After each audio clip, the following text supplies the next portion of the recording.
به قسمت سوم آموزش کیف پول سیفپال خوش اومدید. در قسمت‌های قبل با ویژگی‌ها و قابلیت‌های کلی سیفپال، نحوه ساخت حساب کاربری جدید، بازیابی کیف پول، بکاپ گرفتن و دریافت و ارسال تراکنش آشنا شدیم. در مورد ترید در بایننس با استفاده از کیف پول سیفپال هم صحبت کردیم که این مباحث رو میتونید توی قسمت‌های اول و دوم ویدیوی سیفپال ببینید. حالا توی این قسمت میخوایم سواب یا تبدیل ارزها و استفاده از قابلیت بریج رو یاد بگیریم. پس با من همراه باشید و این ویدیو رو تا آخر تماشا کنید.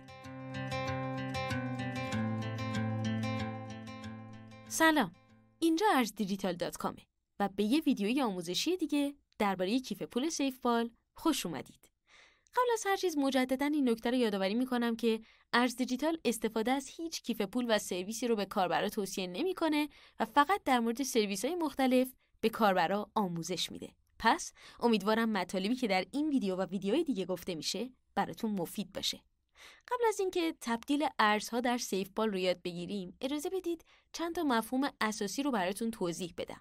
سواب یا تبدیل ارزهای دیجیتال قابلیتیه که تو اکثر کیف پولا وجود داره. وقتی شما دو تا توکن غیر یکسان رو بخواید به هم دیگه تبدیل کنید، در واقع دارید سواب انجام میدید. مثلا امروز ما میخوایم توکن آوی رو به آدا سواب کنیم. حالا سواب کردن یه حالت خاصی به اسم کراس چین سواب هم داره. اونم زمانیه که توکنی که میدیم با توکنی که تحویل میگیریم دو تا توکن متفاوت از دو شبکه بلاکچینی متفاوت باشن. مثلا تبدیل آوی به آدا کراس چین سواب محسوب میشه، چون توکن آوی روی شبکه اتریوم و توکن آدا روی شبکه کاردانو. یه مفهوم دیگه به اسم بریج یا پل بلاکچینی هم داریم. زمانی که بخواید دو تا توکن همنامی که روی شبکه‌های مختلف ساخته شدن رو به هم دیگه تبدیل کنید، باید از قابلیت بریج استفاده کنید. مثلا توکن USDT با استانداردهای مختلف روی چندین شبکه بلاکچینی مختلف عرضه شده.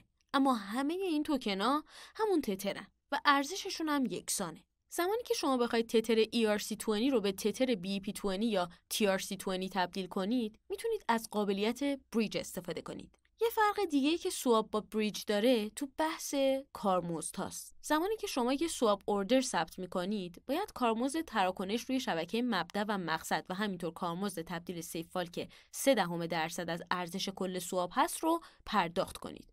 اما وقتی که بریج اوردر ثبت میکنید، فقط کافیه کارمزد شبکه رو پرداخت کنید و سیفپال از بابت این سرویس کارمزدی از شما نمیگیره. این نکته رو هم در نظر داشته باشید که اگر از توکن SFP یا سیفپال برای سواب استفاده کنید، توی کارمزدی که پرداخت میکنید تخفیف میگیرید. خب، حالا بریم سراغ سواب در سیفپال. برای تبدیل ارزهای دیجیتال در کیف پول سیفپال، از این پایین آیکون سواب که با 2 تا فلش مشخص شده رو انتخاب میکنیم. توی صفحه‌ای که باز میشه، میتونید توکن‌های مورد نظرتون رو انتخاب کنید و مقداری که قصد تبدیل کردنش رو دارید هم وارد کنید. مثلا من توکن اول رو آوی انتخاب میکنم و توکن دوم رو هم میزنم کاردانو. حالا اگه مقدار توکن اول رو تعیین کنم، مقدار توکن دوم خودش خود به خود تعیین میشه. اگر از توکن اول به اندازه کافی موجودی داشته باشیم، میتونیم نکست رو بزنیم و تبدیل رو انجام بدیم. بالا سمت راست صفحه هم یه گزینه هست که اگه روش کلیک کنید، تاریخچه سواب هایی که تا الان داشتید رو بهتون نشون میده. خب بریم سراغ قابلیت بریج و جابجایی توکن‌ها در شبکه‌های مختلف. ثبت سفارش بریج یا بریج اوردر هیچ تفاوتی با سواب نداره. یعنی شما از همون ماژول سواب استفاده می‌کنید. با این تفاوت که توکن اول و دومی که وارد می‌کنید دقیقاً یه توکنن، اما روی شبکه‌های مختلف. مثلا من رو شبکه اتریوم توکن USDT ERC20 دارم و میخوام تبدیلش کنم به توکن USDT TRC20 روی شبکه ترون. پس توکن اول و دوممو به همین ترتیب انتخاب میکنم و مقدار رو وارد میکنم و نکست رو میزنم.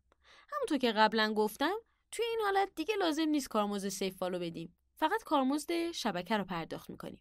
حالا برای اینکه کارمون ساده تر بشه، این پایینم یه ماژول به اسم بریج وجود داره که اومده توکنای پرکاربردی که روی شبکه‌های مختلف عرضه شدن رو برای ما قرار داده.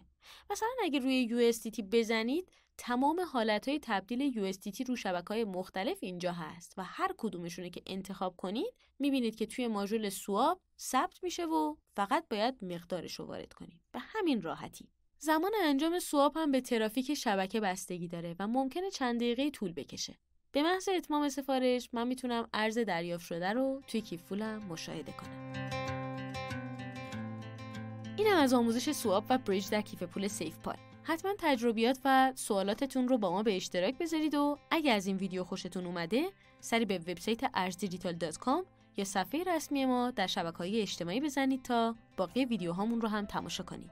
از همراهی و حمایت شما سپاسگزارم و تا ویدیوی بعد خدا نگهدار.